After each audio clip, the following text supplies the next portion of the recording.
Яңалыклар чыгарылышы үз эшен башлап җибәрде. Студияда Алина Валиева, исәнмесез? Эш барышы белән шәһәр мэры танышты. Яршалдам йогышлау хастаханәсен капиталь ремонтлау нинди этапта. Коляска белән урамга чыгып булмый, тротуарларда чокырлар, пандусларда юк. ГЭС бистәсендә яшәүчеләр йорт яны территорияләренең торышыннан канәгать түгел.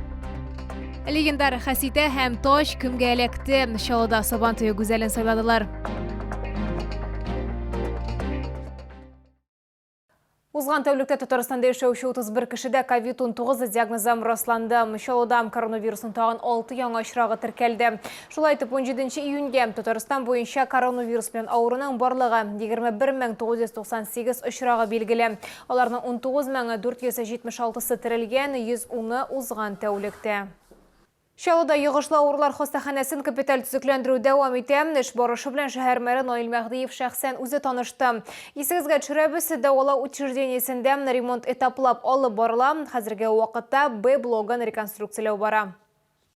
Здесь на одном этаже 28 коек. Вот здесь, да. Йогышлау хастаханәсен капиталь төзекләндерү тулы куәтенә бара. Быел медучреждениене яңартуга 150 миллион сум акча тотарга планлаштыралар. Йогышлау хастаханәсе стратегик мөһим объект булып тора. Монда республиканың 17 районында яшәүчеләргә медицина ярдәме күрсәтелә.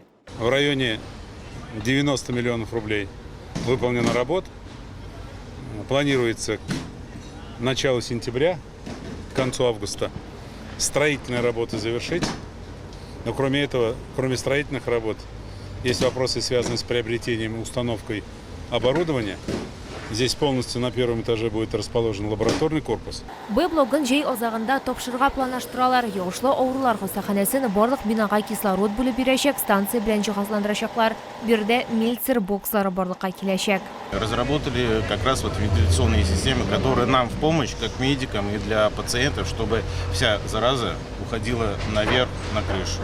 То есть не было никакого перекрестной инфекции, внутрибольничной инфекции. Вот это с учетом этого все и разработано. То есть это не ноу-хау, это так должно быть. Йогышлау авырулар хастаханәсе 1989 елда төзелгән. Бу вакыт эчендә бирдә бер генә тапкырда капиталь ремонт үткәрелмәгән. Масштаблы реконструкция 3 ел элек башланган иде. Эшләр финанслауга карап этаплап алып барыла. Чиратта А, Г һәм Д блоклары. Лилия Гатина, Елена Камалова, Ойдар Мусин, яңалыклар. Пандусларда, юлларда, уен зоналарда юк. Безнең телекомпанияның кайнар элемтәсенә ГЭС бистәсендә яшәүчеләр мөрәҗәгать итте. Чаллылар йорт яны территориясенең торышыннан, шулай ук подъезд янындагы пандуслардан канәгать түгел. Коляска белән урамга чыгып булмый диялар. Урынга хәбәрчебез чыкты. Нина Карелина бу районда 30 елдан артык яши. Колясканы һәр вакыт кулда йөрттек ди ул. Бу пандус йорт төзегәндә ук барлыкка килгән. Аның нәрсә өчен куелганын беркем дә белми. Все сломано кругом, канализации почти полуоткрытые. Ну, плохо здесь оборудовано все.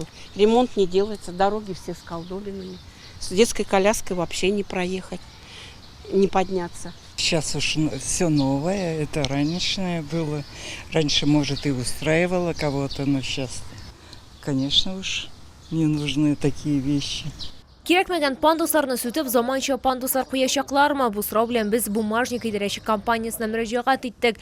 Безнең төшерү төркеме килгәндә белгечләр урынында түгелләр иде. Сорауга җавапларны телефон аша гына алып булды. Главный инженер с замом, они сейчас в мэрии на совещании, так что пока я даже не знаю, с кем вас соединить. Ну, может быть, у вас информация есть, в течение какого времени будут работы произведены?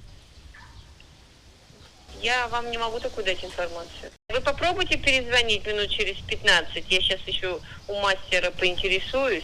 Мастер аңлатканча конструкцияләр бу атнада сүтеләчәк. Заманча пандусларны халык заявкасы буенча урнаштырырга мөмкин. Йорт яны территорияләрен ремонтлауга килгәндә 10нчы комплекс киләсе елга безнең Ишегалды республика программасына кертелгән. Аның кысаларында асфальт катламы яңартылачак, юллар киңәйтеләчәк, яңа балалар майданчыклары һәм яктырту баганалары урнаштырылачак. Лилия Гатина, Диана Мулярова, Сергей Вильданов, яңалыклар.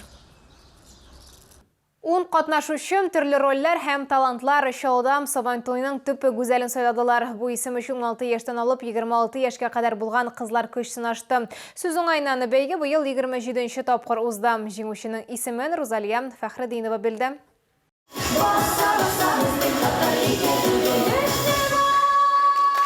Сабантуй гүзәле 2021 бәйгесенең финалында татар телен яхшы белүче 10 кыз катнашты. Алар барысы да үз талантларын күрсәтте. Биремнәрнең берсе Татарстанның легендар хатын-кызын күрсәтү, әйтик җырчы яки шагыйрәне сурәтләү иде. Кызлар жюрины вокал, бию, гитарада уйнау осталыклары белән шаккаттырдылар һәм хәтта фокусларда күрсәттеләр. Бу бәйгене миңа дустым әйтте, бәйгедә катнашып кара дип. Чөнки татар телен мин бик яратам. Болашактан татар теленә белүемә бик горурланам. Чөнки һәр Татарстанда яшибез, татар телен белергә тиешбез. Бу конкурсны мин әнидән белдем. Ул Инстаграмда сторис күргән иде һәм катнашып алдык. Минемчә, һәр кеше җиңүгә лаек, һәр кыз матур, чибәр, акыллы. Сайлау җиңел булмады. Һәр катнашучы җиңүгә лаек дип билгеләп үтте оештыручылар. Нинди булырга тиеш татар кызлары дип сәхнәдән күрсәтергә мөмкин булган кызларны чакырабыз без. Аларның төс кыяфәте дә, хылык фигыле дә, акыллы да, тарихны белүе, аның юлагырыф гадәтләрне санлавы, әтие әниләрне данлавы да, өлкәннәргә мөгамәләсе дә, илне телне ярату да бөтенесе дә исәпкә алына. Узган ел Сабантуй гүзәле бәйгесе пандемия аркасында үткәрелмәде. 2020 елда сайлап алу турын узган катнашучылар бу юлы чыгыш ясады. Сабантуй гүзәле исеменә лаек булды Роза Әмирова. Бәйге җиңүчесе 30-нчы мәктәпнең 10-нчы сыйныф укучысы 17 яшьлек Роза Әмирова булды. Аңа шәһәр Сабантуйның абсолют батурын котларга туры киләчәк. Розалия Фахруддинова, Айдар Мусин, яңалыклар. 18 июнь көне шәһәр ипподромында мөмкинлекләре шикләнгән кешеләр өчен Сабантуй бәйрәме узачак. Программада популяр артистлар Рауль Галиев, Валентина Сидорова, Габидулла Хөрмәтуллин, Гөлдания Хайруллина, Флюра Талипова, Инзилә Салимова, Өмет ансамбле һәм балалар бию коллективлары катнашында концерт була. Шулай ук халык уеннары, спорт ярышлары да оештырыла. Иң булган һәм иң җитезләрне көнкүрештә кирәкле төрле призлар, утюг, кофемолка һәм башка төрле бүләкләр көтә. Милли көрәш буенча ярышлар һичшиксез бәйрәмнең иң югары ноктасы булачак. Җиңүчегә тере бүләк, тәкә тапшырачаклар. Ул хәзерге вакытта Тулпар ат спорт мәктәбенә урнаштырылган.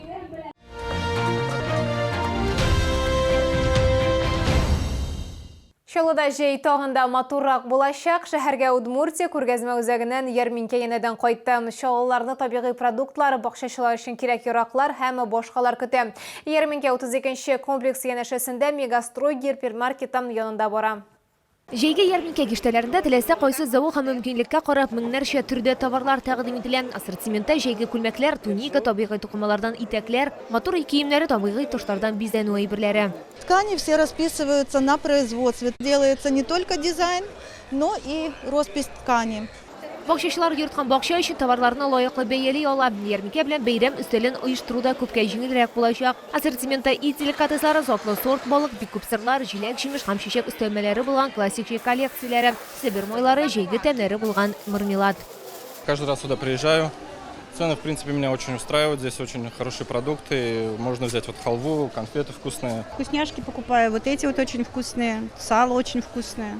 Күңелле бонусы 500 сумнан сатып алучылар купон тутырып тәмле һәм файдалы бүләкләр ота ала. Ярминкәгә 32-нче комплекс янәшәсендәге Мегастрой гипермаркеты янында 20 июньгә кадәр килергә мөмкин булачак.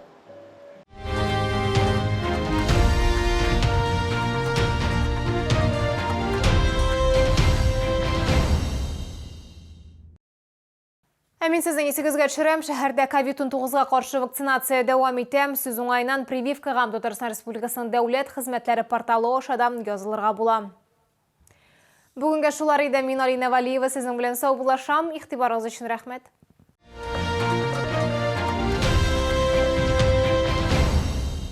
Укрепить позвоночник, улучшить подвижность суставов, почувствовать былую гибкость и легкость поможет программа «Здоровый позвоночник и суставы». Легкости вам и нового качества жизни. С 21 по 27 июня долгожданная продажа рыбных деликатесов прямо с Камчатки. Свежий улов, чавыча, красная икра, белая.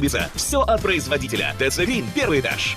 Центр восстановительной медицины. Восстановление после замены суставов, травм, инсульта. Прием невролога, ортопеда. Телефон 78 09 35.